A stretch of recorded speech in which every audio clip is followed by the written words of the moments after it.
Win big in 2024 with Team Sync from RotoBaller. Import your fantasy teams and sync your leagues. Get customized tools and tailored advice for your specific rosters and scoring settings, including live recommendations from the Live Draft Assistant, Free Agent Finder, and Lineup Optimizer. Sync an unlimited amount of NFL, MLB, NBA, and NHL fantasy teams from all of the major fantasy platforms.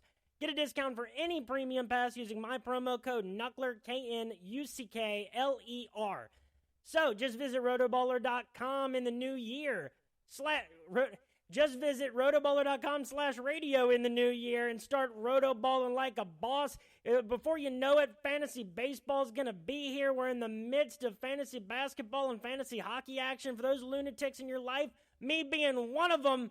And this podcast is also brought to you by Parlay Play Fantasy Sports. Use my referral code. I got it pinned on Twitter right now. That referral code is RotoBrady. Use that referral link. Get that sweet, sweet deposit bonus on Parlay Play. They got free contests. They got paid contests. Coming to a state near you. Get in those player prop parlay contests. That's a very fun platform over there. They're always doing free giveaways and cool promotions. Check it out. It's a blast. And what is up, everybody? This is Brady Grove bringing you episode 120 of RotoBaller's official MMA podcast. Tap that. We got UFC Vegas 84 this Saturday, kicking off the UFC action for the year 2024. Break out the red panties. This weekend also, we got one Fight Night 18 on Friday, LFA 174 on Friday. And in the boxing world, we got Artur Beterbiev against Callum Smith for the World Light Heavyweight title going on Saturday night. I will be making picks for LFA for one and for Beterbiev versus Smith on Twitter. You can follow me there at RotoBrady. That's where I make picks for all major MMA promotions, regional promotions, all major boxing events, just things that end up being fun. I pick them on there. Go check it out. Follow the podcast on Facebook, Spotify, and YouTube. That's it at Tap That MMA Podcast. I will be in the RotoBaller MMA Discord from 2 to 3 p.m. on Saturday doing the weekly DFS/sports betting Q&A. Let's get after it in the new year. And I've gotten a lot of interlude episodes that have come out lately. I've been yucking it up with some other people out there in the MMA podcast and media universe. Been a lot of fun having those conversations. Always got things in the works. You know that I'm into the professional spring football world as well, and I bring it into this show. The UFL season, the merged league between the XFL and the USFL, that's kicking off in March. So I'm going to be having guests from the spring football world coming to talk about that. And when that does happen, check out my UFL gambling content. That'll be coming out every week of the season. Hitting those spreads and those over-unders and whatever weird props we can find for this merged spring league. It's going to be a lot of fun. Still wish there were 16 teams in 2 leagues, but what are you going to do? We learn to take and enjoy what we can get. Folks, UFC Vegas 84. Obviously, it's going to be at the Apex in Las Vegas. Middle of the afternoon, 4 p.m. is when it starts on ESPN+. This card is getting so slept on, and it's not anybody's fault other than not just the UFC announcing all these insane fights for UFC 299, for UFC 300. It would have to take 2 hours on this show for me to list and talk about how cool all these fights are that they've been announcing. Zhang Weili and Yan Xiaonan. 2 Chinese fighters fighting for a UFC title. Awesome. Amir Albazi had to step out against Brandon Moreno. I'm pretty bummed about that. I wanted to see him take on that massive challenge. We've been seeing prospects at the flyweight division taking steps up, handle the challenge as well. I was really excited to see what he would do and what Moreno would do, in the aftermath of the quadruple header against Deiveson Figueiredo. Figueiredo, by the way, who just got matched up with Cody Garbrandt. We got a bunch of crazy lightweight matchups where Dustin Poirier and Charles Oliveira are hopping in there and fighting, the actual rising contenders in the division, not just the guys that are, the big pay-per-view, big ticket sellers. it's a great time to just be paying attention to announcements in the sport. Rise and Glory are doing a cross-promotion kickboxing Grand Prix. That's awesome. Francis Ngannou's fighting Anthony Joshua. Oh, my God. There's so much happening in this sport. Pay attention to the things that are getting announced in Bare Knuckle FC, Bare Knuckle MMA. Huge matchups all across the board. But do not lose focus on UFC Vegas 84. It is a great, great card. For a Saturday fight night, there's going to be a lot of fireworks and a lot of people I'm very interested in watching. We got 12 fights on the card. We were supposed to get Ketlin Vieira and Macy Chiasson. That's a bummer. Wish we could have seen that. Norma Dumont was supposed to fight Yana Santos. So those two fights are no more. 12 fights starting at the bottom. We got a flyweight matchup between Felipe Bunez and Joshua Van. Love Joshua Van. Tom Nolan, the 6-0 Australian professional lightweight, taking on Nicholas Mata. Weston Wilson at featherweight, taking on Gene Silva. Bantamweight of Farid Basharat, the 11-0 Basharat, taking on Taylor Lapilas. I say it like that because he is French. That is a bantamweight matchup. Next up, that's Marcus McGee, who's got some crazy highlights going around the internet right now in a bantamweight matchup against Gaston Boyanos. That reminds me, too, Combate just announced a Mexico versus Philippines event that they're doing. Pay attention to that because that would be sick.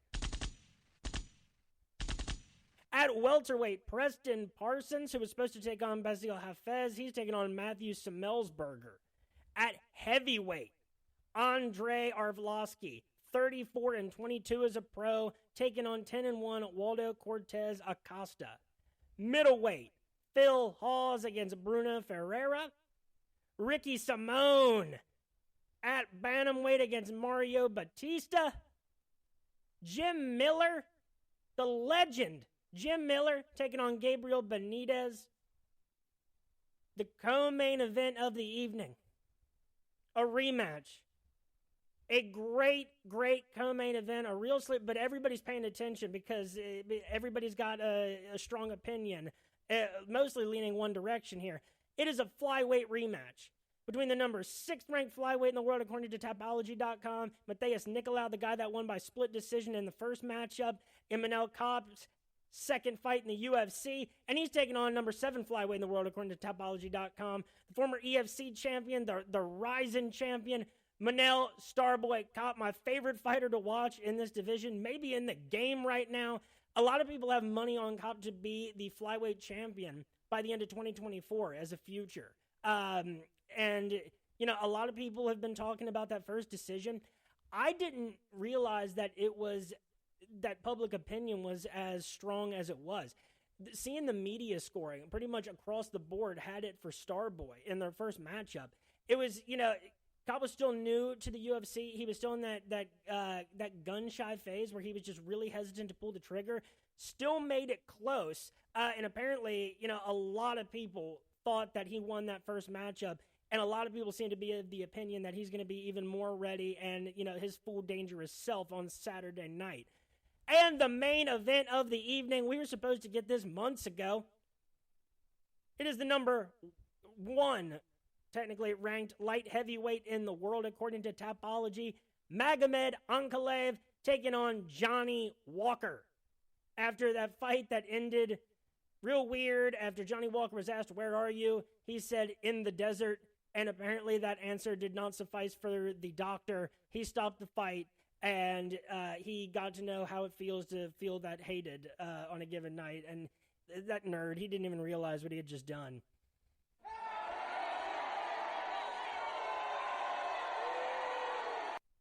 So with that, let's get right into it. Felipe Bunez, the plus 210 underdog. Joshua Van, the minus 258 favorite. Let's start off with Felipe. 34 years old. He will be making his UFC debut. He has won, 3 of his last 4 fights, and the loss came to Jose Formiga in LFA 124. He only fought once in 2023. It was in January of 2023. It was a first-round knockout. He was supposed to fight Zhalgas Zhumagulov, and he was supposed to fight Dennis Bondar. Both those fights ended up falling through. Now he's fighting Joshua Van. He's supposed to fight Bondar on this card. And Bunez, has been an ACA, solid organization. He just did a lot of losing there. And one of his wins in LFA was by split decision. To get wins in LFA, 2 in a row is really good. But I don't think it was against the real level of competition. And, if Josier Formiga finishes you in round 2, when he had only ever lost by decision before that, it does raise questions about what he's like at the UFC level. Now let's talk about Joshua Van. Van, winner of 2 in a row at the UFC level. His first 2 fights in the UFC, both in 2023, starting in June. He got a split decision win over Zhalgas Zhumagulov, outstriking him 120 to 103. He did get taken down once. And then in November, he gets a unanimous decision win over Kevin Borjas, outstriking him 156 to 75 with 2 takedowns of his own. This is a fight that you don't want to go to the scorecards with Joshua Van in. And that's the thing with Felipe. That was how he was, at least losing a lot earlier in his career. Van, 22 years old, from Myanmar. Very interesting. 5 wins by knockout, only 2 by decision, both at the UFC level. He's used to putting people away, even as a calf slicer win in Fury FC. So very solid regional and feeder promotion wins for Van before he came to the UFC.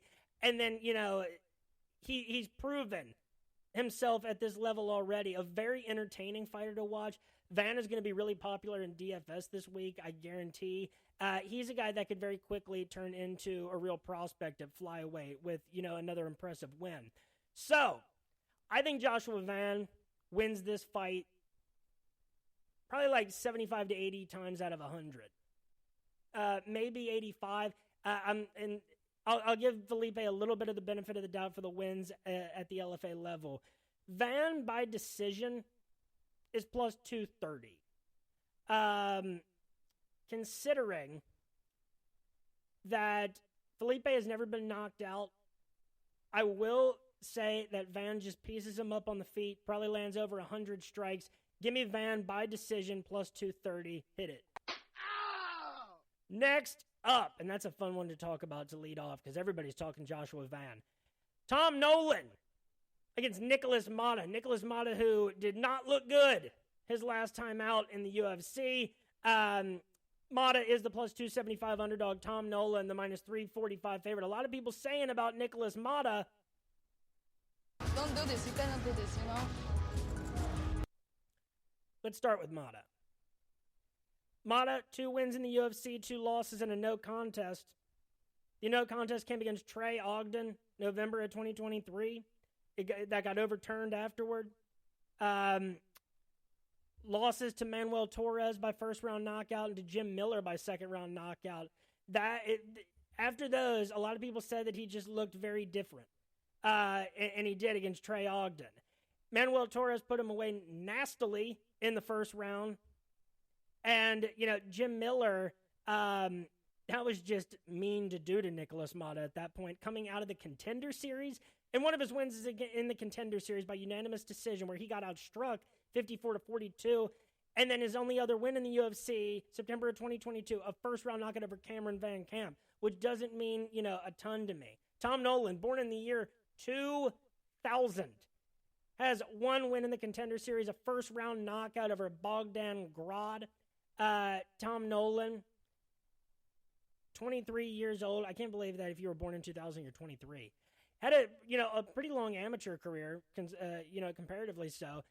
Cut his teeth in Eternal MMA.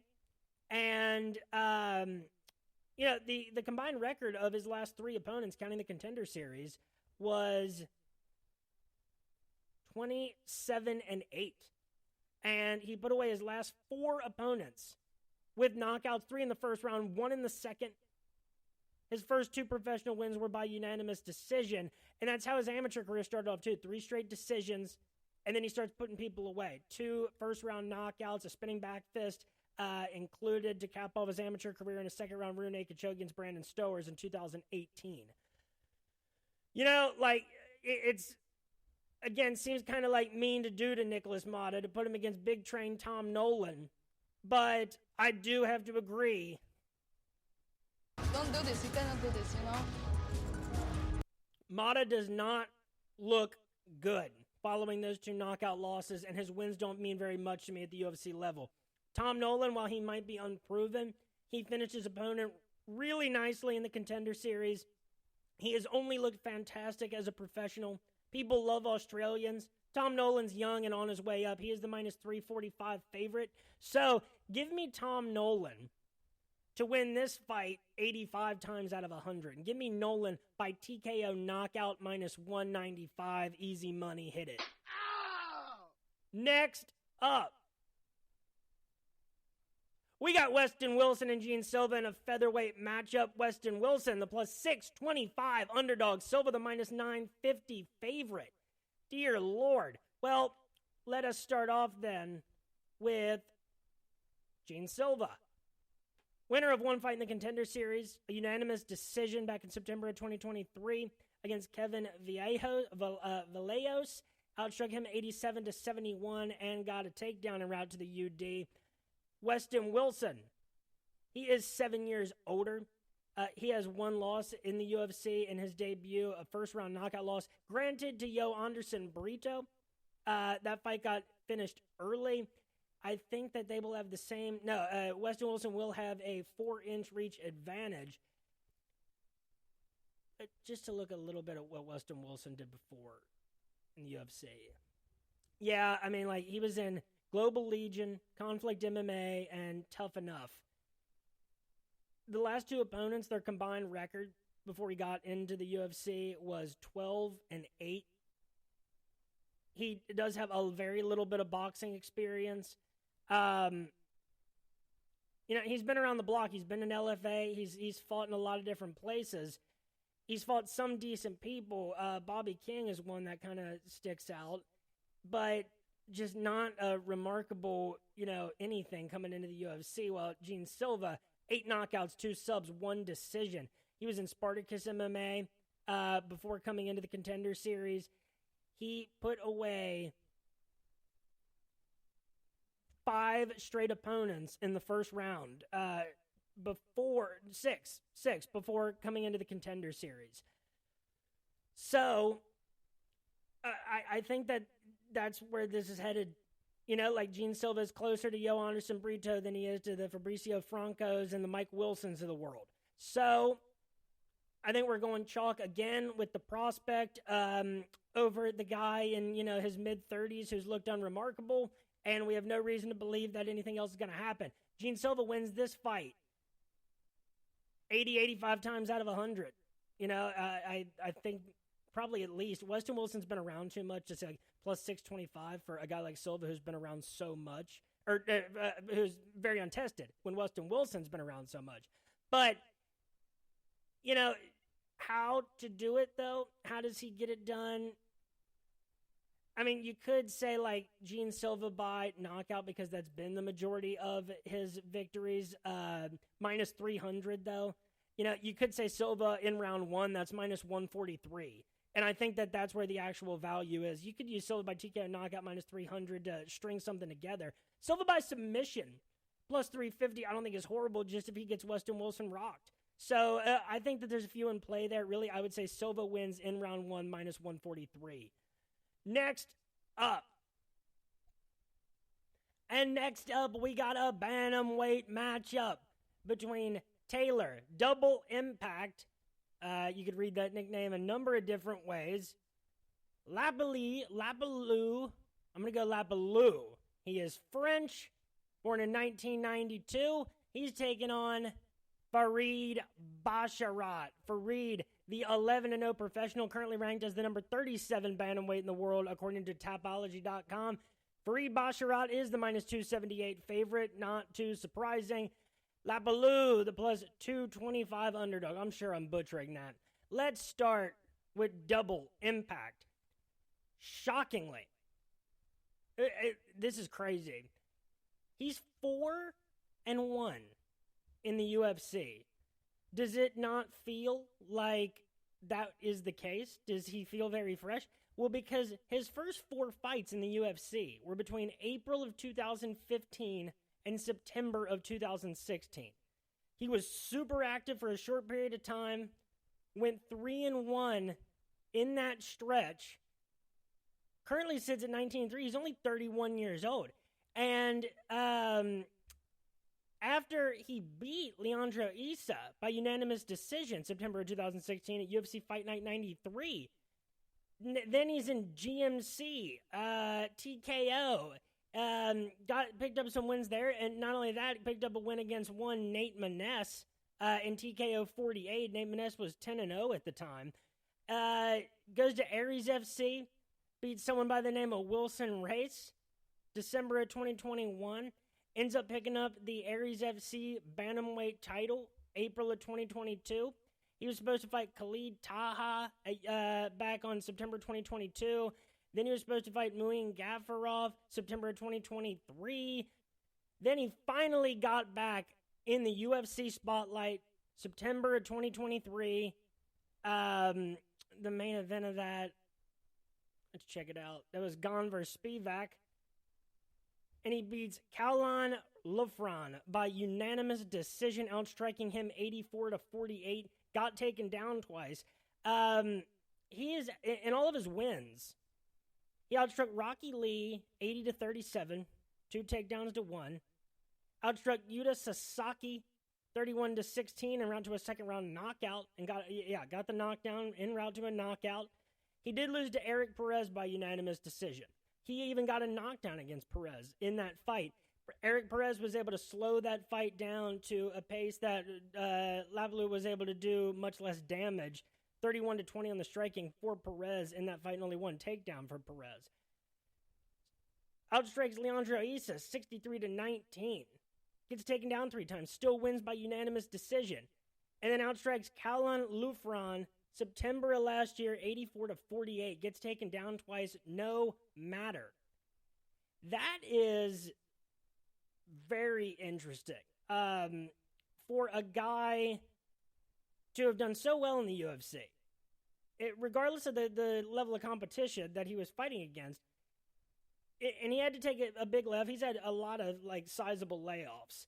From UFC Fight Night 93 against Issa, September of 2016. His next fight was December of 2017 at GMC 13. It was a split decision victory. He's had big layoffs before. It's not something that you love to see. He went 2 years without fighting between Aries FC 1 and Aries FC 2. But in a short stretch in TKO and Aries, he picked up wins over Nate Maness and Wilson Race. This guy's now 4-1 in the UFC, coming off a UFC victory after he had over almost a year and a half layoff from his fight in Aries FC 5 for the bantamweight title to his fight with Callan Lufran. So, if anything, you'd say that layoff, like he's used to going back into the UFC, that's when you think he'd be vulnerable. But he had a fantastic performance, and I think he's going to be cheaper, in DFS formats, being a pretty heavy underdog this week. And this is a guy that lands with good striking volume, and he's put, at least his opponents in danger throughout his career. If not, getting knockdowns, not necessarily, getting the knockout more often than not, but definitely doing the damage with his strikes that he needs to come out on top of the judges' scorecards and have them confident that he did more damage in the fight. But let's talk about Farid Basharat. I wish I didn't like the Basharats as much as I do. I do like them. I like that they are, from Afghanistan. I think that's cool. I love to see people in the UFC and at high levels of MMA that, are from countries that you don't necessarily see a lot of people from here, just because, they're in different places and, they're smaller countries sometimes. Sometimes they're not as much into MMA. Farid Basharat, 26 years old, currently ranked as the number 38 bantamweight in the world, according to Tapology. 6 wins by submission in his career, 1 by knockout, 4 by decision. Before coming into the UFC, he was in UC MMA, Fight Star, Contenders, Norwich. Not a lot of like super recognizability. Before, he had a fight in Octagons again, submitted Jane Elenon Komala at Octagon 26, like Octagon. But then comes into the Contenders series, September of 2022, rattles off 2 straight unanimous decision victories over Alan Bagoso, who was 7-1-1 at the time. Basharat outstruck him 116-27, had 3 takedowns to 0. Then he gets a very tough real UFC debut against a very crafty Damon Blackshear and outstrikes him 58-46, outtakes him down 3-1, unanimous decision. Last time out, he's taking on Clayton Rodriguez, September of 2023, UFC Fight Night Gone vs. Spivak. Rodriguez, his only losses are to Vergara and Farid Basharat, 2 solid prospects. Hard to know exactly who he is, but he got finished early in round 1 with an arm triangle, courtesy of Farid Basharat. Basharat will be at a 2-inch reach disadvantage. He is 5 years younger. His nickname Ferocious is not nearly as cool as Double Impact. I'll give him that. When you look back at, Lablu only has 3 losses in his career. They're all by decision. Okay? Now, Basharat, he hasn't lost in his pro career. He's never been knocked down in the UFC. Person who had the most success on the feet against him was Damon Blackshear, because he's, a threat in a lot of different places. I think that this fight goes the distance. I think that the most likely guy, though, to get a finish, I think you actually probably would have to say that it is Lavelu, the Frenchman, who has, 10 finishes in his career, 9 decisions. But, we just don't, know. I think that if Farid Basharat wants to, try to land his 100 strikes against a guy that has proven to be, a very good, kickboxer in his time at a high level in mixed martial arts, he could catch one really hard, like a lot of people against Taylor have. I think if Farid wins this, it's because he can match Taylor's striking well and also win the takedown battle, because that's been the issue. People can take Taylor down. They can't necessarily hold him there, and they can't beat him on the feet, so all you got is the takedowns. Farid is a well-rounded mixed martial artist. What he lacks is just, the finishing ability. And Lavelu hasn't even ever lost by submission. Maybe that's because he was fighting in Europe at some point, and they weren't always, so much about that. This is a tough one. I think at plus 225, Lavelu is weird. He's a weird fighter from the whole beginning of his history to now. I think he wins this fight maybe 40, maybe 45 times out of 100. I don't think that's insane. With, Farid's best win is Damon Blackshear, followed by Clayton Rodriguez. But I think that Taylor has 2 wins that are better than that in the history of his career, and he came back and looked phenomenal in his return to the UFC. And he has more power. There's that. I think that if you're going to go with, a crazy prop, you got Taylor by knockout plus 700. If you're going Basharat, you go Basharat wins by decision minus 135. But, that's not sweet money here. I think that, that is the single most identifiable prop here. Lavelu by decision, though, plus 450. That's a great number. Honestly, for all the different ways that this could go, boils down to the fact that I don't think that Lavelu should be a plus 225 underdog. Farid Basharat, 11-0, very impressive. But, we've seen those guys in these kinds of fights where it's you might get hit hard by a guy that can match your striking volume, and he's got a reach advantage on you. He's been around and fought really strong competition. This is his 2nd time in the UFC, and he was really good the first time he was in it. So, Lavelu, plus 225, that's a great number. Hit it. My favorite props of this fight, I think Basharat by decision is the safest, because if he wins, I think that is the highest probability single outcome. Basharat minus 135. Lapaloo by decision plus 450. If you're feeling froggy, Lapaloo by TKO knockout plus 700. Next up, we've got a bantamweight matchup between Marcus McGee and Gaston Boyanos. Boyanos, the plus 185 underdog. McGee, the minus 225 favorite. Let's start with McGee because I know that I have some more things that I want to say about Gaston. So McGee, 2-0 in the UFC. He came in with not a super impressive resume leading into the UFC. He is 8-1. He is 33 years old. Ranked number 64 in the world. 7 wins by knockout, 1 by submission. 0 wins have gone the distance. His only loss is a rear naked choke loss to Rafael do Nascimento at LFA 135. That was back in July of 2022. It's been a short pro career for him, too. So he started off in rough MMA 40, rough 42. He had the 2 fights in LFA, where his opponent's combined record was 14-8, and he lost one of those fights. The other fight in between there was a fight in Cowboys vs. Cajuns 3. That sounds awesome. That was at 140-pound catchweight against a 4-4 opponent, Abe Sellers, who he knocked out in the 3rd round. Now, so far in the UFC, looking phenomenal. 2 straight finishes, a rear naked choke against Journey Newson in the 2nd round, April of last year, and a 1st round knockout over JP Buys, August of last year. Put JP Buys away really early. JP Buys is now 1-5 in the UFC. Fought guys like Montel Jackson, Cody Durden, sure. But you got to win more than that. And one of those losses was in the Contender Series. The JP Buys win does not mean a whole lot to me at 135 pounds.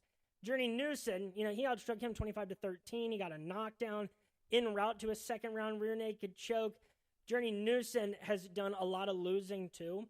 But he's also fought really tough guys. A win over Fernie Garcia, losses to Randy Costa, Ricardo Ramos, Sergey Morozov. So, Journey Newson, deceptively tough opponent. Gaston Boyanos, though, 1 win in the UFC, April of 2023, a unanimous decision victory over Aaron Phillips, not the one that was on The Ultimate Fighter and from Alaska and taught himself jiu-jitsu over YouTube, who was a former guest on this podcast. He outstruck him 63-17. He did get taken down 3 times, still walked away with a unanimous decision. Here's what I do like about Boyanos, though. 7-3 as a pro. He hails from Peru. 31 years old. They have the same reach, actually. He is 2 years younger. His nickname is the Dream Killer. That's all great. 6 wins by knockout, 1 by decision, 0 subs. Before he came to the UFC in April of 2023, this guy cut his teeth where? All over Bellator and doing a bunch of Muay Thai and lion fight. You love to see that. You know what kind of fighter this guy is. You see why he does not have a submission victory on his resume. He was kickboxing in Bellator for Bellator Kickbox. He started off in Bellator all the way back in 2017. And, wins over some, not great guys. Bellator 199, 206, 220.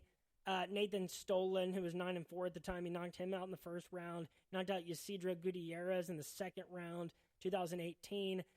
Took 2 straight losses in Bellator between 2019 and 2020. A 1st round guillotine against Daniel Carey, and a split decision loss to Solo Hatley Jr. at Bellator 239. But he did end off his time in Bellator with a win with a 1st round knockout over Daniel Carey. So I guess I see why McGee is the favorite. 2 UFC wins, 2 LFA fights. At least he has 1 submission on his resume, but that did come, after he had rocked Journey Newson. It's going to be a lot tougher for him to try to rock Gaston Boyanos, who is a skilled kickboxer. So you take away that, that's really not as much of McGee's game. It's not like he's going to, go to that as a place where he's looking to have an advantage. McGee doesn't have a takedown in his albeit short time in the UFC. I think that if this becomes a striking match, sure,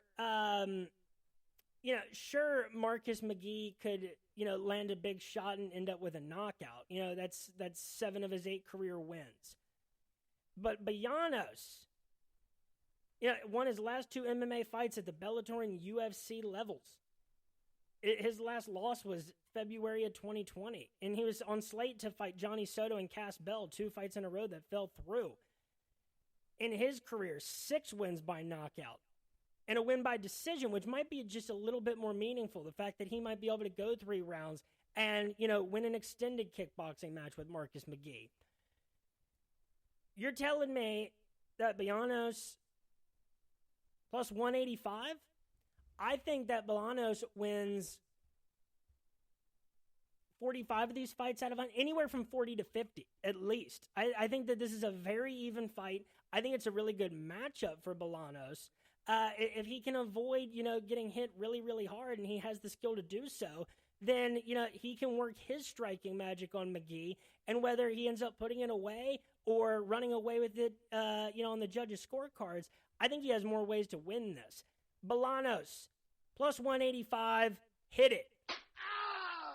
And, for McGee, I definitely don't think you want to go decision here. I think for McGee, by submission is plus 300. By TKO knockout is plus 175. I think McGee inside the distance minus 110. That's not horrible because that's how he's won every fight. And I don't think submission is so far out there where if he gets in trouble, he could look for it. Sure. Bolaños by decision plus 650. That's worth a look. Bolaños by TKO knockout plus 350. And again, what's McGee's one loss? Getting subbed. So that's not how Bolaños is going to win. Bolaños by TKO knockout plus 350. No. Let's go Bolaños by decision plus 650. Let's live a little edgier. I think he outstrikes him for the majority, and I think that, McGee has proven at least to be a kind of tough guy to put away. No one's been able to do it so far. That's a very interesting one. I could see me using either of those guys in DFS depending on their price, but I think Bolaños is going to be a heavily slept-on dude. People never appreciate Bellator experience. Next up, we got a welterweight matchup between Matthew Semelsberger and Preston Parsons. Parsons is the plus 105 underdog. Semelsberger the minus 125 favorite. Very closely handicapped fight. Parsons was supposed to fight Basil Hafez. Hafez had to withdraw. Semelsberger 11-6, ranked number 37 in the world according to Tapology. Preston Parsons 10-4, ranked 94th in the world. Let's start out with Preston Parsons. 1-2 in his time in the UFC. He got pieced up in the striking in his UFC debut back in July 2021, knocked out in the first round as Daniel Rodriguez landed 45 strikes against him in round 1. Then bounced back April of 2022, unanimous decision victory over Evan Elder, outstriking him 75-27, landing 4 takedowns to nil. Evan Elder, went on to lose his next fight against Nazim Saidikov, but recently bounced back July of last year against Genaro Valdez with a unanimous decision. So mixed bag there. Preston Parsons, March of 2023, he loses a split decision with Trevin Giles, who outstruck him 55-42, but Parsons did land his 3 takedowns. And Parsons is active on the ground in looking for finishes. He has 8 combined submission attempts over his last 2 fights. Semelsberger will have a 4-inch reach advantage. He's only 3 years older. That's pretty shocking. And Semelsberger, a guy that, he is 5-4 in the UFC, but wins over, from the beginning, Carlton Minus, Jason Witt, Martin Sano by a first-round knockout. He knocked out Witt in the first round as well. AJ Fletcher, Jake Matthews, and the opponents that he's lost to, by the way, Chaos Williams, who had to beat him by decision, Alex Morono, who had to beat him by decision, And in fact, Morono landed 106 strikes in that fight, but Smellsberger landed 74, got a takedown and a knockdown. Jeremiah Wells beats him by split decision because Smellsberger got outstruck 36-20, taken down 6 times, but Smellsberger got 2 knockdowns and still made the fight that close. And then last time out, he loses to Uros Medic by a third-round spinning back elbow July last year. He got outstruck by Medic 69-52. They each landed a knockdown in that fight. From the beginning, Smellsberger, that's, like I said, 9 fights in the UFC, and that is 1, 2, 3, 4, 7, 9, 10 knockdowns. And yet only 2 knockout victories. He two of his 2 last wins in the UFC are by decision over AJ Fletcher, who took him down 4 times, and Jake Matthews, who Smellsberger actually took down 3 times and got knocked down by Smellsberger 3 times. This seems like a really good matchup for Smellsberger. I don't see why it's so closely handicapped other than that Smellsberger's coming in, late notice in this fight. I think that Parsons might try to land his takedowns. He might land 3. He might get 4. Hell, he might do what Jeremiah Wells did and land 6. But, it's the striking. It's the volume that Parsons can't keep up with unless, you're against Evan Elder and you're neutralizing him with your grappling ability. And he hasn't even been knocked down. He got knocked out by Daniel Rodriguez.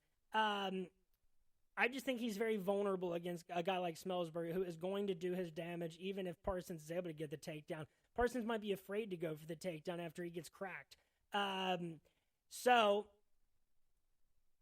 Smellsberger, minus 125. I think he wins this fight 65 to 70 times out of 100. Minus 125. Hit it. And I think that there's 2 ways that Smellsberger could win this. By decision is plus 400. That's not crazy. Just because that's how a lot more fights than you would think for Smellsberger. He's like the almost like the knockout version that like Bryce Mitchell became for submissions, where it's like he actually doesn't do it that super often. So by decision for Smellsberger, actually pretty interesting because I do think he's going to spend some time on his back, and that just takes away some of the time you have to put your opponent away. And by TKO knockout plus 150 when you're only a minus 125 favorite, I don't think that's a very good price. If you're going Preston Parsons and you're buying into the fact that this is, a late notice fight for Smellsberger, and you buy into, that Parsons is going to be able to take him down multiple times and, eke out maybe a close decision, Parsons is going to get hit a lot. He's yet to get even a submission in the UFC, but 9 of his career professional wins are by submission. He just hasn't done it in the UFC. He did it 5 times in a row, or 4 times in a row in Combat Night Pro before he came to the UFC. And he did it, 3 times in a row, 5 wins in a row for him. It was like his first 9 professional wins were all by submission. His first pro loss was to a guy named Mike Perry. So he fought in good places. And his opponent, like the people that have beat him have only been, they've been pretty good. But Smellsberger is a very tough out for a guy like Parsons who, is going to be vulnerable on the feet. And Smellsberger never been subbed. I'm gonna opt back with that. If you're going Preston Parsons, you go Parsons by decision. That's plus 350. The second best option for Parsons. I think he gets his first submission, plus 300. But I don't think that's a very good price. Vegas is playing you on that one. Next up, we've got a heavyweight matchup. This is one of my favorite fights on the card. Andrei Arlovski, born in 1979. He is 40. He's almost 45 years old. His first fight in the UFC, not just as a pro, in the UFC, November of 2000. This is so many fights in the UFC. across so many different eras. And he was in, several different of those weird organizations. He fought Roy Nelson and beat him in Elite XC Heat in 2008. I mean, from the beginning of his career, wins over Vladimir Matyushenko, 2003. Tim Sylvia for the belt. Fought Tim Sylvia twice more, lost to him both times. Wins over Fabricio Verdum, Ben Rothwell, Roy Nelson. He fought Fedor. He fought Brett Rogers, Bigfoot Silva, Sergey Kharitonov. Wins over, then he always does this. He'll rattle off 4 in a row. Brendan Schaub, Bigfoot Silva, Travis Brown, Frank Mir. Then he'll lose a handful in a row to a different era fighter. Stipe, Overeem, Barnett, Ngannou, Tybura. I can't believe that this is 2017. We have like a whole huge page of his fights to go. Let's go from 2000. Let's go 2019 on. Loses to Augusto Sakai. Beats Ben Rothwell again. Gets knocked out by Jairzinho Rozenstruik. Since May of 2020, he has fought 9 times. I wish I had the drop from the principal from Ferris Bueller. 9 times. Since May of 2020.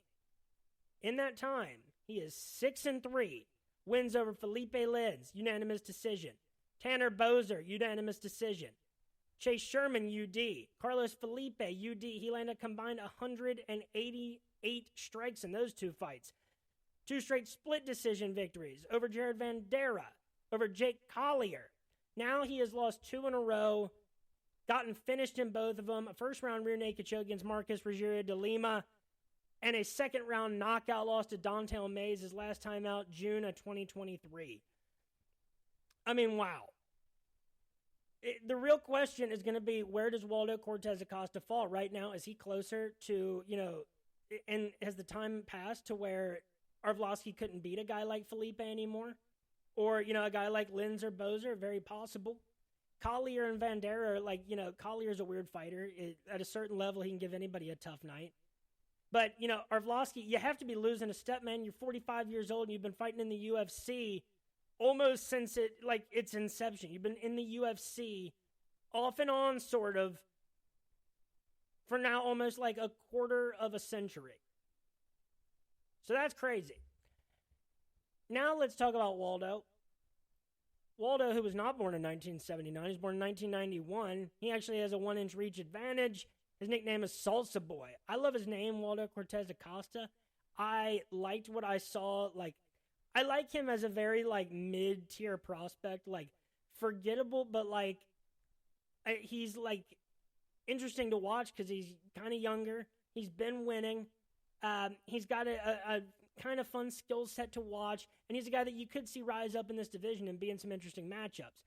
He got a first-round knockout against Danilo Suzart, August of 2022 in the Contender Series, then rattled off 2 straight decision victories over Jan Vandera and Chase Sherman. He landed a combined 220 strikes against those 2. His only loss in the UFC, and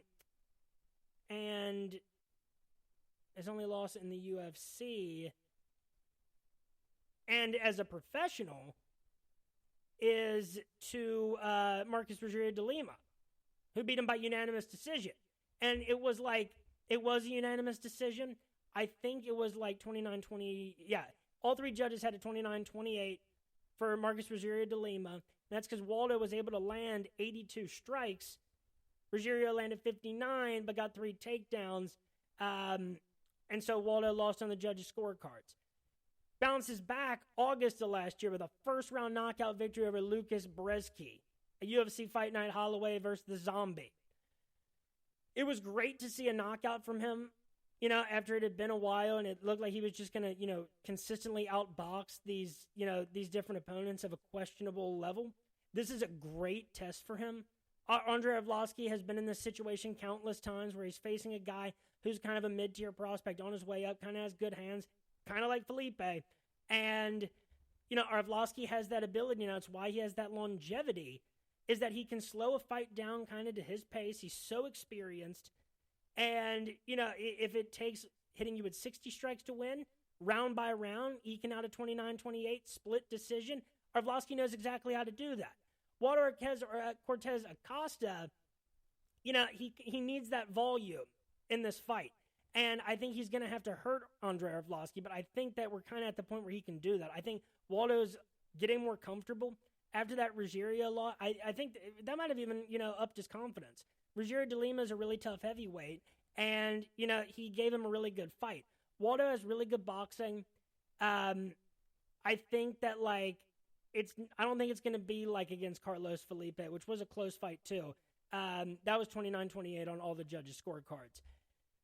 Getting knocked out by Don'Tale Mayes, that isn't like a dead sentence at this point, but like Don'Tale Mayes, he tends to knock people out when he wins. He just didn't do that very often. The level of opponent he was doing it to was guys like Josh Parisian, Roque Martinez, Ricardo Prazo, and Mitchell Stipe. 2 of those fights were in the Contender Series because he had to fight there 3 times. I think that's a sign that at 45 years old, Andrei Arlovski, the Pitbull, has finally lost some sort of step. And Walter Cortez Acosta is just enough of a prospect, just enough on his way up, that I think he gets this done. The question is, by decision or knockout? Because, look, if you're going with Andrei Arlovski here, who's the plus 500 underdog, to Waldo being the minus 700 favorite. If you're going Arlovski, don't go plus 500. Go ahead and do Arlovski by decision plus 900. Because, if he outthinks him and out-gamesmanships him, it's going to go to the judges' score. It'll probably be a 29-28 controversial decision. But, people will still love Andrei Arlovski for it because he's still doing it. Acosta by TKO knockout, that's minus 175. And by decision is plus 250. I think those numbers are, kind of even. Acosta, who, by the way, is currently ranked number 22 in the world, according to Topology at heavyweight. 5 wins in his career by knockout, 4 by decision. Out of his last 5 fights, and he was in LFA and Bellator for a little bit, too. So he's been all, and he's got pro boxing experience. You love to see it. It's almost like an even split over his last 8 fights at different levels, like decision, knockout, decision, knockout. You know what? Just based on that, Acosta getting into a pattern here. Maybe he doesn't let Arlovski slow the game down. Let's say Cortez Acosta by TKO knockout minus 175. Let's hit it. I love thinking about that fight. It is a great matchup. And it's a real test for Waldo Cortez Acosta. And a testament to everything that Andrei Arlovski is to this sport.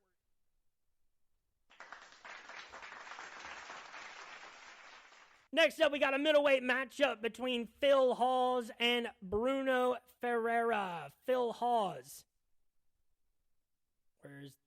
Where's that number? Phil Hawes is the plus 105 underdog. Ferreira, the minus 125 favorite. Let's start with Phil Hawes. Loser at 3 of his last 4. He was on a 4-fight winning streak in the UFC. After coming in through the Contender Series, wins over Jacob Malkoun by first-round knockout. 2 decisions over the likes of Nasruddin Imavov and Kyle Dawkins. If you'll remember, Phil Hawes was well on his way to being a ranked guy. I think he even was at this point. People were talking about him moving up the middleweight division. And what happens? I think a guy named Chris the Action Man Curtis, November of 2021, after retiring 1 billion times from this sport, always being mad he never got the shot in the UFC. He got the call to fight Phil Hawes, ends up getting a first-round knockout after Phil Hawes had him on the ropes that whole time. So that catapulted Chris the Action Man Curtis kind of into stardom and into those ranking spots, and now everybody knows him, and he's kind of a popular personality, depending on people's mixed feelings on him. And Phil Hawes kind of has not been the same. He did bounce back with a second-round knockout over Darren Wynn, who he outstruck 118-32, but 2 straight losses, albeit to pretty good opponents. Roman Dolidze knocked him out in the first round, October of 2022, and then he got knocked out in the first round again by Ikram Aliskerov, May of 2023 at UFC 288. He's only fought good opponents, but it's like to have those 4 wins in a row, including Imavov, Dawkins, Malkoun, guys that, we've had our attention on in that stretch of years, and it's been so little time. But then to lose 3 of your 4, and it all started with that crazy upset loss to Chris Curtis, you got to wonder, he does have a 77-inch reach, and he will have a 5-inch reach advantage against the Hulk, Ferreira, who, born in 1992, he, including the Contender Series, started off his time in the UFC with 2 straight first-round knockout victories against Leon Aliu, September of 2022, and a first-round knockout win over Gregory Rodriguez, January 2023 at UFC 283. Gregory Rodriguez, RoboCop. That's a high-quality win.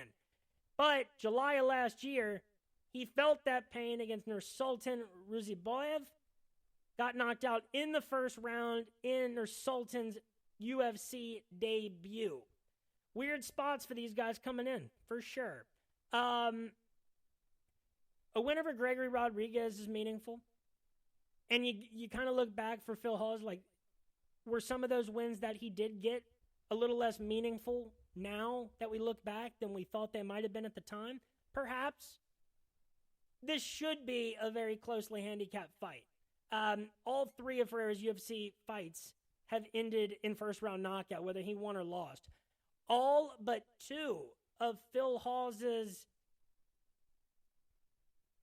All but 2 of his 9 UFC fights have ended in a knockout in some form or fashion. He's only been to the 3rd round twice, and it was those 2 decision victories. Someone is going to get knocked out here. I'm confident in that.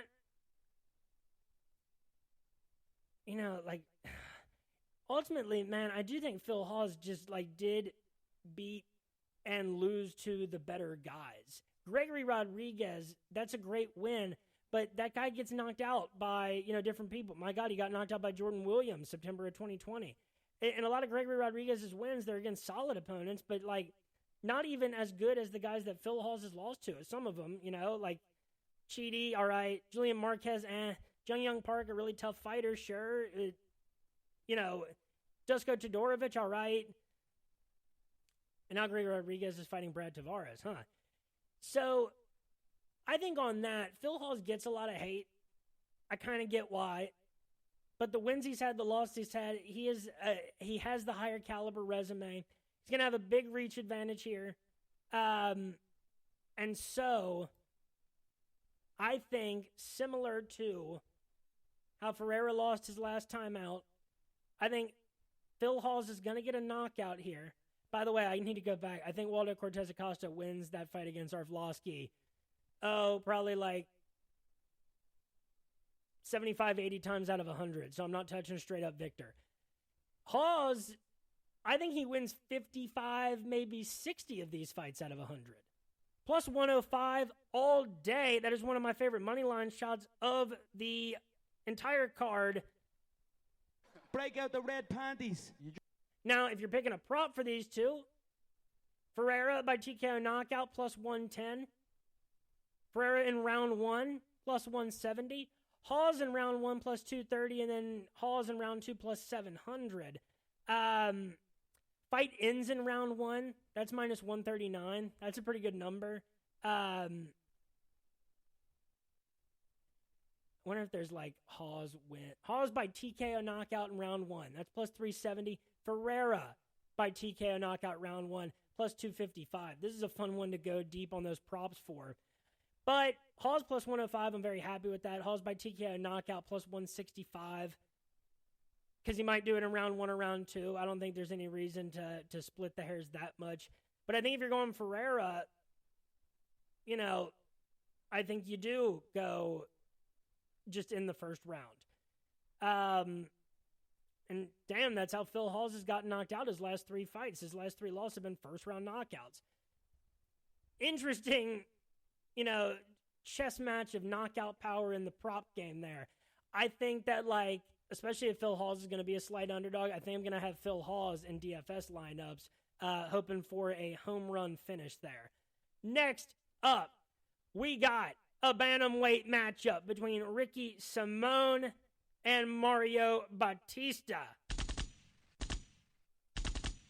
Ricky Simone, the minus 192 favorite. Batista, the plus 160 underdog. Let's go ahead and start with Batista, because I don't like him as much as I do Ricky. Batista, though, winner of 7 of his last 8 fights in the UFC dating back to July of 2019. The only loss in between there was to Trevin Jones by second-round knockout in March of 2021. His loss in his UFC debut in 2019, it was a first-round armbar to a guy named Corey Sandhagen. So I'll forgive him for that. Batista has wins by flying knee knockout over Miles Johns, a UD with 72 strikes and 4 takedowns against Jay Perrin, a first-round rear naked choke victory over a crafty Brian Kelleher, a first-round triangle armbar against Benito Lopez November of 2022, a first-round rear naked choke over Guido Canetti, and then last time out he gets a unanimous decision victory against Damon Blackshear in what was like a close fight, 29-28 on 2 of the judges' cards. Steve Rita scored at 30-27 for Mario Batista. It was 90-79 for Blackshear on the striking, 4-2 in the takedowns. Born in 1993, but Ricky Simone, he also has a 69-inch reach. He was born in 1992. This guy, 9-3 in the UFC, and he's been asked to fight at a very high level. This is a team alpha male guy. Wins over Merab in his real UFC debut. A win over Montel. He's sub Merab. Then he gets 2 decision victories over Montel Jackson and Ronnie Yaya. Oh, he wasn't a team alpha male guy. I'm thinking because he fought Uriah Faber. I'm an idiot. His 2 losses in a row came by first-round knockout to Uriah Faber, July 2019, and a unanimous decision loss to Rob Font, who outstruck him 90-59, but Simone did land 6 takedowns to 1. And that ended up being 29-28 on 2 of the judges' scorecards. Then Simone rattled off 5 straight wins from May of 2020 to July of 2022. Split decision win over Ray Borg, where he landed 7 takedowns. A second-round arm triangle choke victory over Gaetano Pereiro. And in less than 2 full rounds, he landed 7 takedowns. Brian Kelleher gets a unanimous decision, outstriking him 45-19 with 6 takedowns. He knocks out Rafael Asuncao in the second round, December of 2021, after landing 2 of those takedowns and piecing him up on the feet. July of 2022, arm triangle choke victory over Jack Shore. Got 2 takedowns in quick succession.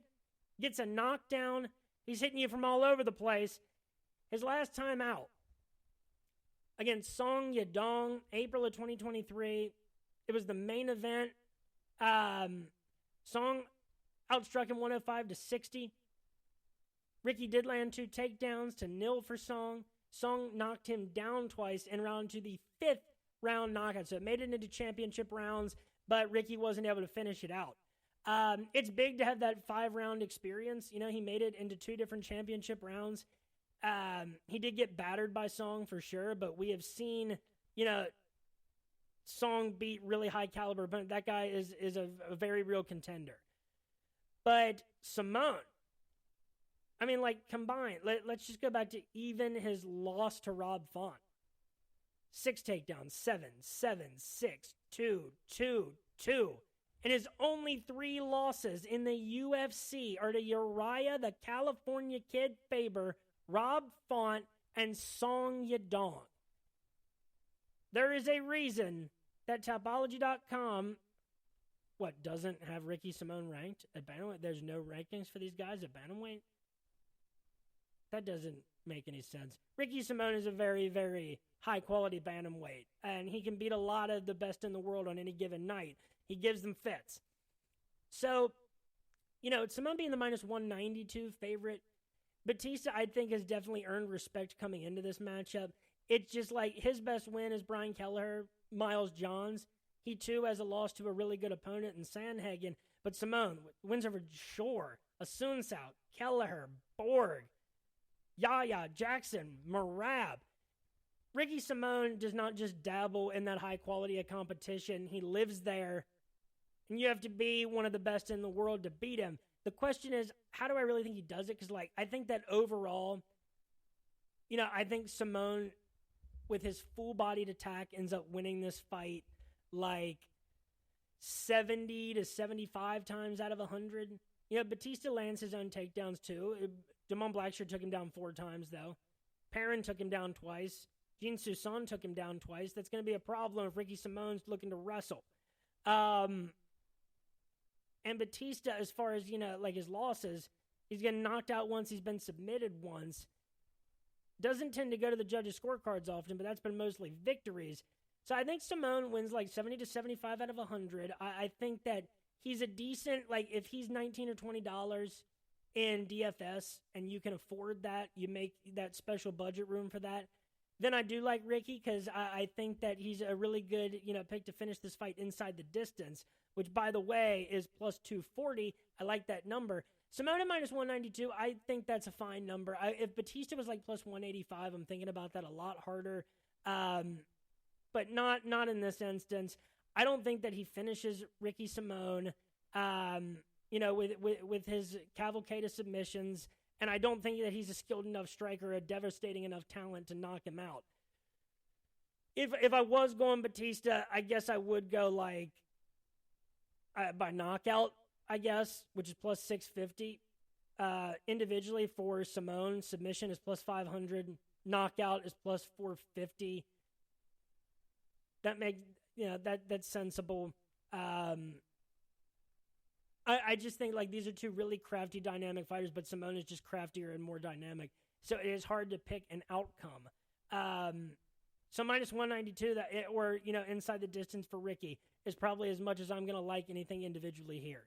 Next up, we got Gabriel Benitez and Jim Miller. Jim Miller is going to be the minus 148 favorite. Benitez, the plus 124 underdog. Let's start with Benitez because we have more to say about Jim Miller. Benitez, born in 1988. His nickname is Mowgli. He had some decent moments here in the UFC over many years, dating back to 2014. Went over Clay Collard back in the day, Sam Cecilia, Jason Knight. But, he's now lost 4 of his last 6 fights. He's coming off a win, but that was August of 2022. And it was a first-round knockout over Charlie Ontiveros. But before that, 2 straight knockout losses to David Onama and Billy Quarantillo. His victory was a first-round knockout over Justin James. He got knocked out in the first round by Sadiq Youssef and lost a unanimous decision to Omar Morales. It's the problem with the competition that he's actually beaten over the last few years. Combined with, losing to Quarantillo and Onama and Sadiq. And you want to try this with Jim Miller? Born in 1983. This guy's fought everybody dating back to UFC 89, his debut in 2008.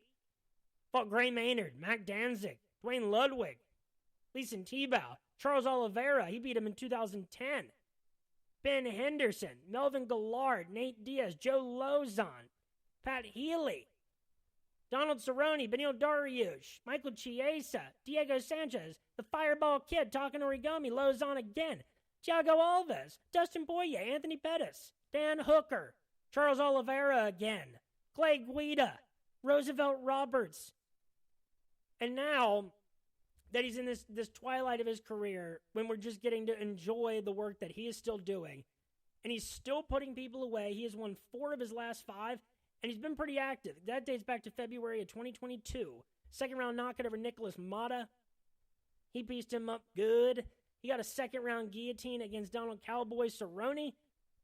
That was at UFC 276.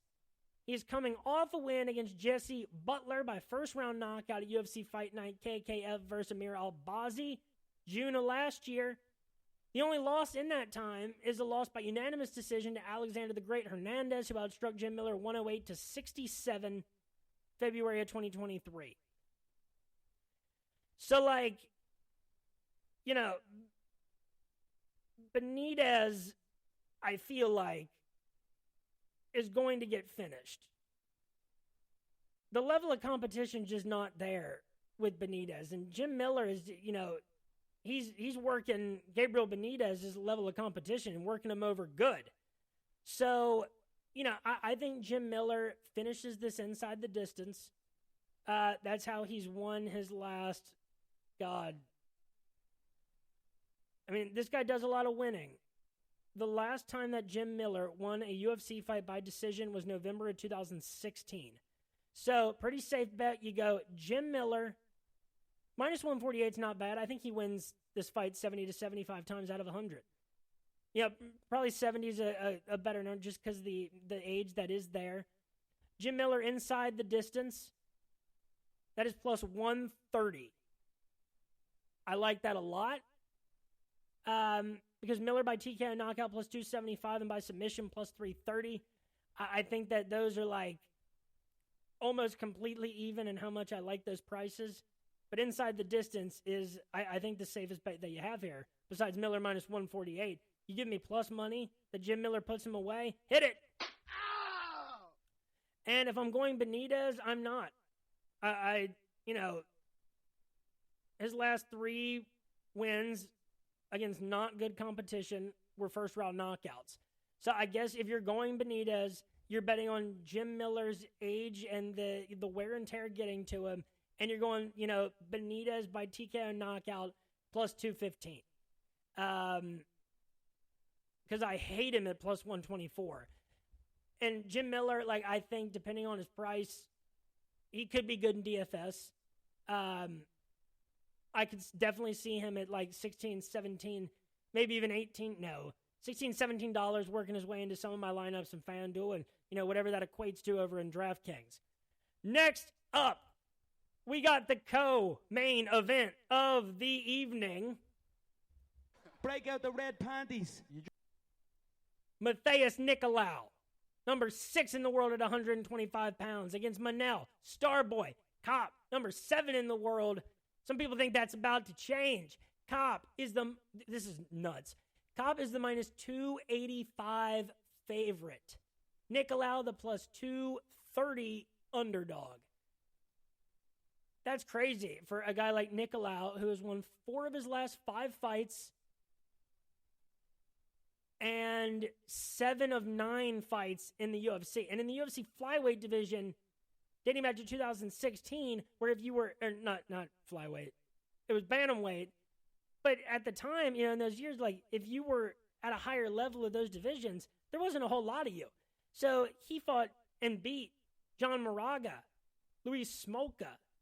And, his loss was against Dustin Ortiz.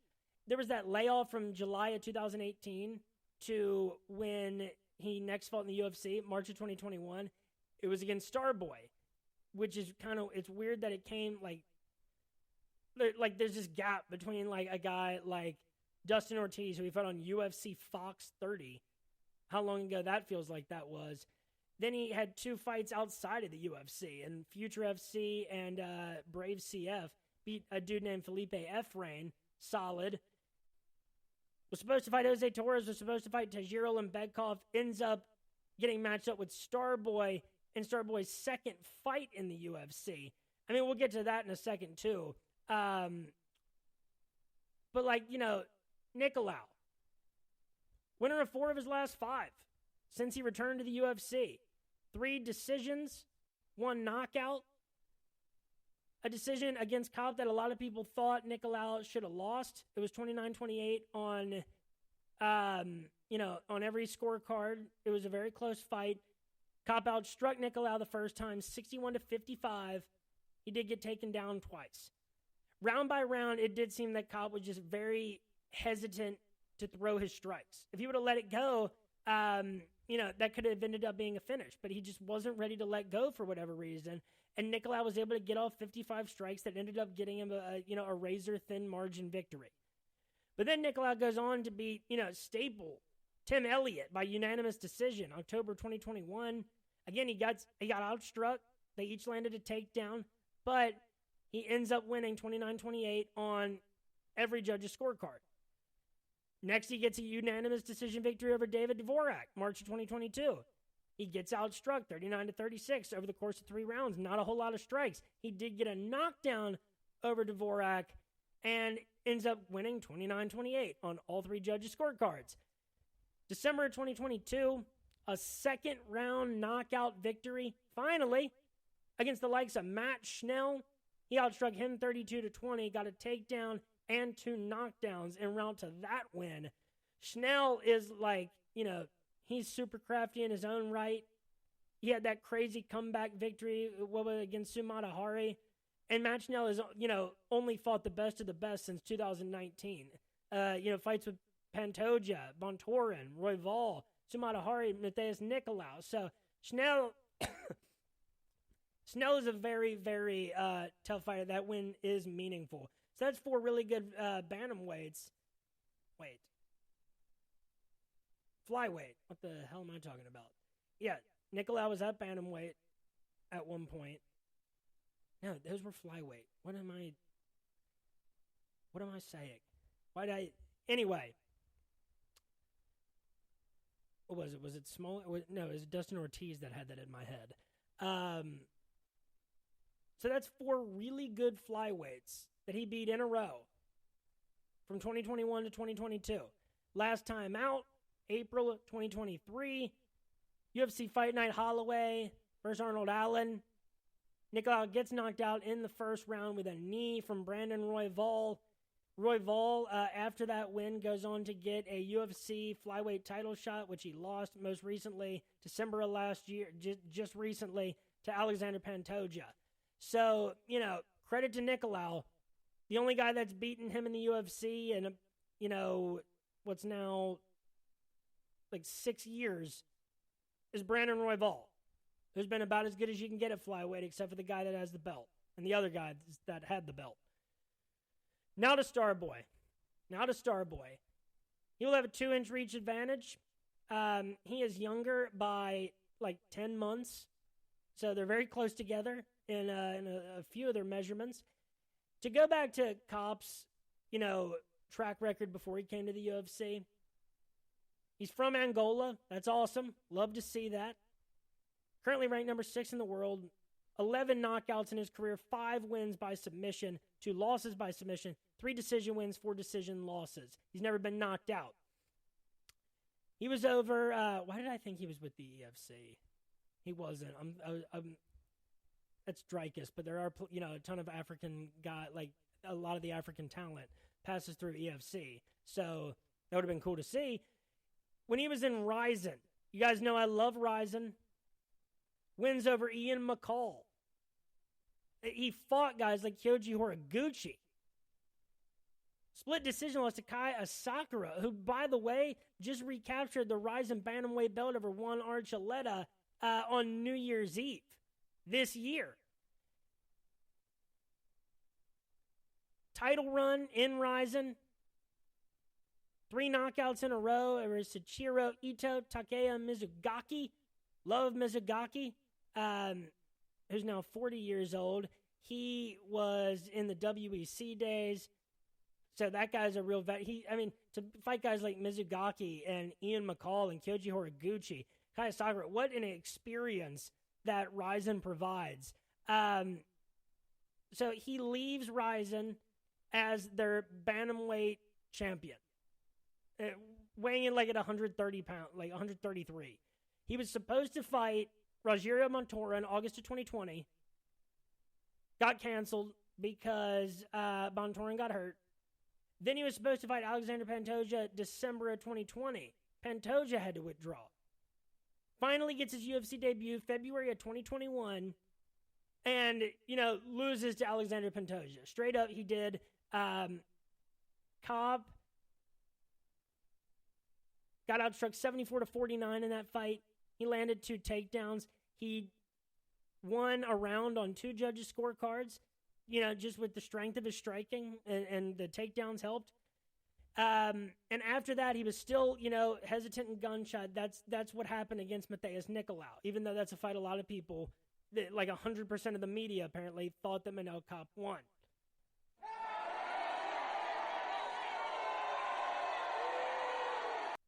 Then he eases his way back in. He dips his toes in the water, making sure it's not too cold. Eases into the pool with 2 first-round knockout victories, a flying knee against O'Day Osborne. Very solid. That's the start of a resume. And then a first-round knockout over Zhalgas Jamagalov. Now Starboy was on track. Then it takes him a year to fight again after that. December of 2022, finally gets back in there because he was supposed to fight. So many fights of his have gotten canceled. I've been so excited and so disappointed so many times. Supposed to fight Sumatahari and Rogerio Bontorin. it's just not meant to be with Bontorin. We know that now. But he gets back in there against David Dvorak, outstrikes him 58-33. He does get taken down twice, but he got a knockdown in that fight, and he really, pretty thoroughly, even though one judge had a 29-28, D'Amato and Cleary had a 30-27. It was a pretty thorough beating from Manel Kape for sure. Then September 2023, what was supposed to be fights against Alex Perez. March of 2023, that got canceled because Perez had medical issues. He was supposed to fight Davison Figueiredo. July of 2023, Figueiredo wasn't medically cleared. Well, surely the next one's going to work out. September of 2023, he's supposed to fight Kai Kara-France, a fight that we all want to see because the striking would be phenomenal. It's two guys that, like, they're electric. You'll want to watch them. They're interesting and they're interesting fighters. Kai Kara-France gets a concussion. That fight doesn't happen. In steps previously undefeated Felipe dos Santos, who was 23 years old. He was making his UFC debut after one fight in LFA.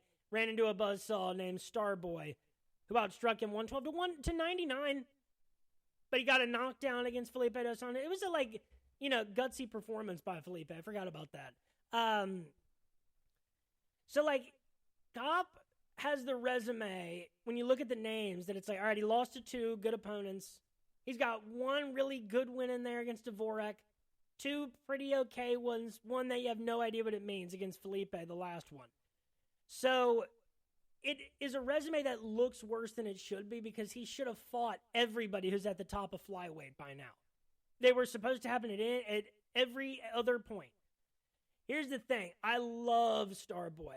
He's outside of, the things that he said to Kai Kara-France that got him in trouble. And by the way, I'm not, he is from Angola. I'm not judging what other countries are like. Clearly he didn't, clearly it's not as bad to say certain words in Angola as it is here. So maybe someone at the UFC talked to him a little bit and said that for PR purposes, it would be best if he did not say that on TV. That'd be good for, him moving forward. Maybe not, because you make a lot of money being a heel these days. But don't get fired. That is key. For a guy that, you still have a loss to on your record, to be a minus 285 favorite is kind of crazy when, in that time, Nicolau was still able to beat good opponents and only lost to a guy that was a title challenger. That seems like an overreaction. I think here's where you make your money on this one too. One, that Kape to be the flyweight champion at the end of 2024 future, that's golden if you got on that. How does Nicolau win this fight? Probably the same way that he did the first time and the way that he won those 3 fights in a row and a lot of his fights in the UFC by decision. Even if he gets outstruck, piecing it out round by round, getting a takedown, maybe even a knockdown in those fights, and, finding a way to win, even if it's close. So if I'm going Nicolau plus 230, I mean, that's a good enough number straight up. This is going to be a close fight, man. Don't trip on that. Nicolau, I think, wins this fight 40, maybe even 45 times out of 100. This could be a 50-50 fight. Minus 285 is insane. That's given a lot of credit for something that we have really not been able to see yet. That's just for the Dvorak win. But if I'm going Nicolau, I'm going Nicolau by decision, plus 160. No, it was plus 350. That's a good number. Now, for Kape, straight up minus 285, I hate that. You want to make your money on Kape, this isn't going to decision anymore. Manel Kape is putting people away, even though he wasn't able to do it against Felipe dos Santos. Or Dvorak. I think Kape is getting just more comfortable in there as time goes on. I do think that he's landed knockdowns in each of his last 4 fights. In fact, it was a combined -5 over the last 4 fights. So I do think that the money to be made here is caught by TKO knockout plus 165. Hit that. And caught by decision, that's plus 165. The same number as TKO knockout. I think that, like, if he's on his striking, he can finish this fight. But if this is the kind of fight that goes 3 rounds, this could be anybody's fight. We've seen that with Matheus Nicolau. And now, folks, we are on to the main event of the evening.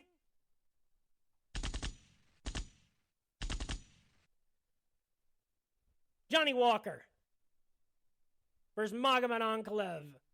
A light heavyweight main event. Technically, it's the rematch. I don't know who, like, it's hard to really see it that way. That first one didn't really count. I didn't think Johnny Walker was out at the time. When it was said that, like, the doctor asked him, "Where are you?" And Johnny Walker said, "The desert."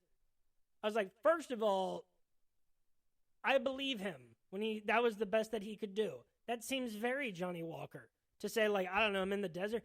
Second of all, where were they even? That fight was in, see, this is even hard for me right now. It was UFC 294. It was in Abu Dhabi, United Arab Emirates. For a lot of my life, I didn't know that those were the same place. That's a hard answer to give. I didn't think that that fight needed to be stopped. But we didn't really get to see what happened. So it was just a really, really disappointing fight that everybody was looking forward to, and it ends in one of the worst possible ways. But Johnny Walker is the plus 410 underdog. Magomed Ankalaev, the minus 550 favorite. So let's start with Johnny Walker, the more interesting case. Because this is a guy that started his UFC career with 4 straight victories, 3 first-round knockouts, including a spinning back fist and a flying knee. One against Misha Serkinov. He knocked out Khalil Roundtree, who's, looking like a guy that can contend. Then he loses 4 out of his next 5 as he jumps up in competition. Gets knocked out by Corey Anderson. Loses a decision in Nikita Krylov. A decision loss to Thiago Santos. It was a close fight over 5 rounds, but still. And then a first-round knockout loss to Jamal Hill, February of 2022. The dude's been active, I'll give him that. And he has the first-round knockout victory over Ryan Spann, September of 2020. After the Jamal Hill loss, his next fight was September 2022. He muddled around in a certain level of competition, gets a first-round rear naked choke against Ian Kudalaba. Don't do this, you cannot do this, you know? Then a first-round knockout over Paul Craig. And Paul Craig, in January 2023, even still, that's a guy who you look at like on any given, he has a win over Jamal Hill and Nikita Krylov. Paul Craig was dangerous for it, and that's kind of gone away, especially now at middleweight. But Paul Craig was always dangerous, so that was a meaningful win at the time for Johnny Walker when we didn't know what this guy was going to be up to, and he really looked bad when he was losing that many times, and we thought this dude was going to sputter. So that was a great bounce back. That was last year, and it feels like it was way longer ago. UFC 283. Then a unanimous decision victory over Anthony Smith. May of 2023, he outstrikes him 92-38. They each land a takedown. That is a really solid victory. And I think the judges all had it 30-27. No, one had it 29-28, of course. There's always one. But he really thoroughly beat Anthony Smith, and that was very impressive. The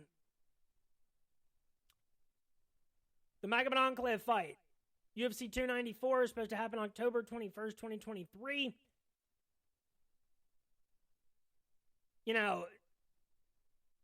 The worst way for a fight to end is always with a doctor. Who didn't visually look like he understood the sport very well. And so when you come in and that's how it happens. And from an illegal knee, which they shouldn't happen. They do. A lot of Russian fighters, unfortunately, but very disappointing. These are two guys that, like, you know, Johnny Walker says he thinks that this fight could determine who gets the next light heavyweight title shot. Maybe if it's Johnny Walker who wins, because Dana doesn't seem to be a very big fan of Magomed Ankalaev as far as a guy to sell pay-per-views. So, I don't know. We were doing so much analysis of that fight heading into it. We're going to get to see it with some weird taste, you know, heading in. Magomed Ankalaev, 18-1-1 as a professional. They're both born in 1992. Johnny Walker will have the 7-inch reach advantage. Ankalaev, after losing his debut in the UFC to one Paul Craig, rattled off 9 straight victories that included the likes of Dolce Lugiambola. Twice, Ian Kudalaba got knocked out in the first round. That was just bullying by everybody involved. Unanimous decision victory over Nikita Krylov. UD over Volkan Ozdemir. UD over Thiago Santos. Second round knockout against Anthony Smith. That capped the winning streak July of 2022. At UFC 277, December 10th, 2022, he is fighting for what was just the light heavyweight title against Jan Blachowicz. And I think it was for the vacant title, if memory serves. Split decision. Ankalaev outstrikes Jan 78-55. He lands 2 takedowns. Ends up being a split draw. The judges had it 48-47, 46-48, and 47-47. And Dana hated the fight so much that he said, no, this is not the championship. That's going to be between Jamal Hill and Glover Teixeira. And that didn't really disappoint. I know people hate Jamal Hill. Don't really know why, though. And then this no contest thing. It's just like after nothing but dominance against most of the division for the better part of 4 years, it's been just weirdness for Magomed Ankalaev. So, what do we think happens here, man? Like, Johnny Walker landing 92 strikes against Anthony Smith was telling. You really like to see that. I don't know how a guy like Johnny would do against a guy like Jan Blachowicz. That's, it's hard to, even think about those guys in the same realm. Magomed, you gotta in my head, I think this guy's Dagestani. He's going to take him down and hold him there and but that's not ever how he's been. He's got 5 times more knockouts than he does submit. He's lost once by submission to Paul Craig. He doesn't have a submission victory in the UFC. He does have 5 knockout victories. Johnny Walker can be taken like that. But Magomed can win this fight by decision. I don't know if Johnny Walker wins this fight by decision. Magomed minus 550. I don't know. I don't think he wins that many fights out of 100. Maybe Magomed wins that fight 75, 80 times out of 100. He doesn't do, enough sometimes for me to give that much of a gap. If I would go with anybody in DFS for this, it would probably be Johnny Walker because he's going to be so damn cheap. But still in a 5-round fight that he, has a very real possibility of winning with a finish, too. Ankalaev by decision, plus 450. That's a pretty solid number. By knockout, minus 225. Yeah, I just don't think it's the same, anymore against Johnny. We've thought that a couple of times. Maybe I'm still wrong. But that's just not how I see this fight playing out between Magomed and Johnny Walker. It's 2 very different styles of body types, athletic abilities, their style in their actual fighting. Johnny Walker plus 410, I think that's a solid number straight up. And hey, Johnny Walker. Nick, one comment, man. One comment. No, don't be scared, homie. Jan to Magomed Ankalaev. But I'm not impressed by your performance, and I look forward to... Maybe you can win an interim or a vacant belt but it's a very underwhelming style, even with the knockouts. To consider somebody the best in the world at that. Maybe that's been the problem at light heavyweight.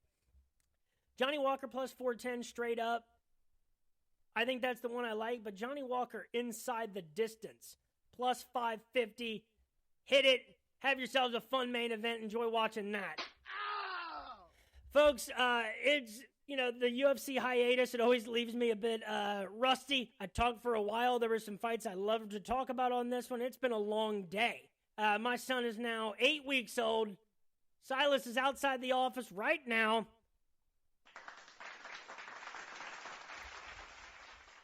Folks, we got other MMA and boxing coming up this weekend. Follow me on Twitter at RotoBrady. That's where I make picks for all other major MMA promotions, regional organizations, anything fun that pops up that's on UFC Fight Pass. Love to pick those. Follow me on Twitter at RotoBrady. Follow the podcast at Tap That MMA Podcast on YouTube, Spotify, and Facebook. Like, subscribe, leave favorable comments, reviews, share us, spread the love. I will be in the RotoBaller MMA DFS /sports, the RotoBaller MMA Discord doing the weekly DFS /sports betting Q&A from 2 to 3 p.m. and onward before UFC Vegas 84. We got more interlude episodes coming, and UFC 297 is the week after this one. Warm up with this card. Everybody's sleeping on it. Folks, have yourselves a great night. Enjoy these fights. Peace.